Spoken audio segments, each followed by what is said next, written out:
Hello friends, എല്ലാവർക്കും നമസ്കാരം. അപ്പോൾ നമ്മുടെ വീഡിയോ ആദ്യമായിട്ട് കാണുന്നവരാണെങ്കിൽ സബ്സ്ക്രൈബ് ചെയ്യാനും ലൈക്ക് ചെയ്യാനും ഷെയർ ചെയ്യാനും മറക്കല്ല കേട്ടോ.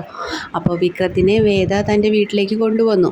കൊണ്ടുവരാൻ നേരത്തെ തന്നെ ദീപ്തിയോട് കാര്യങ്ങളെല്ലാം പറഞ്ഞ് ദീപ്തിയുടെ സമ്മതപ്രകാരം തന്നെയാണ് കേട്ടോ വിക്രത്തിനെ വേദ വീട്ടിലേക്ക് കൊണ്ടുവന്നത്. കാരണം തൻ്റെ വരുണിനെ എത്ര സ്നേഹിച്ച തൻ്റെ വരുണിനെ കൊലപ്പെടുത്തിയത് ആരാണെന്നുള്ള കാര്യം, ആ കൊലപാതകം ചെയ്തത് ആരായാലും കണ്ടുപിടിക്കണം എന്നുള്ള ആഗ്രഹം ദീപ്തിക്കുമുണ്ട് കേട്ടോ, വേദയെ പോലെ തന്നെ. അപ്പോൾ വേദയ്ക്കാണെങ്കിൽ വിക്രത്തിൻ്റെ നിരപരാധിത്വം തെളിയിക്കാനും ദീപ്തിക്കാണെങ്കിൽ താൻ സ്നേഹിച്ച പുരുഷനില്ലാതായതിൻ്റെ വിഷമമുണ്ട്. ഇത് ആരാണ് ഈ കൊലപാതകം ചെയ്തതെന്ന് രണ്ട് കൂട്ടർക്കും കണ്ടുപിടിക്കേണ്ട അത്യാവശ്യം തന്നെയായിരുന്നു കേട്ടോ.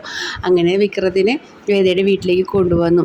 പക്ഷേ വേദയുടെ ചില മാറ്റങ്ങളും സംസാരങ്ങളും എല്ലാം കേൾക്കുമ്പോൾ തന്നെ ശ്രീകാന്തിന് ചില സംശയങ്ങളൊക്കെ വരികയാണ് കേട്ടോ. അങ്ങനെ ആ സംശയം മുട്ടി പൊളച്ചിട്ട് തന്നെയാണ് കേട്ടോ നമ്മുടെ വേദയുടെ അടുത്ത് വിക്രം ഉണ്ടെന്നുള്ള ഒരു ചെറിയ സൂചന ശ്രീകാന്തിന് കിട്ടിയിട്ടോ.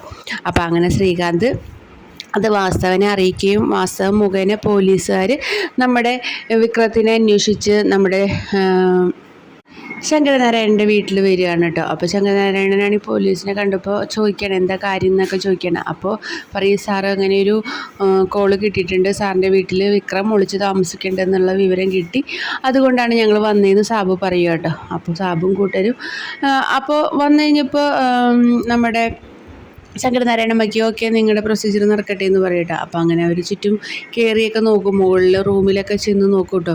ഈ സമയത്ത് തന്നെ വേദയ്ക്ക് മനസ്സിലായി പോലീസുകാരെത്തിയപ്പോൾ ഇതിലെന്തോ ചതിയുണ്ടെന്ന്. വേദ അപ്പോൾ തന്നെ വിക്രത്തിനെ അവിടെ നിന്ന് മാറ്റിയിട്ടോ. വിക്രത്ത് എങ്ങനെയെങ്കിലും രക്ഷപ്പെട്ടോളൂന്ന് വേദയ്ക്ക് നല്ല ഉറപ്പുണ്ടായിരുന്നു.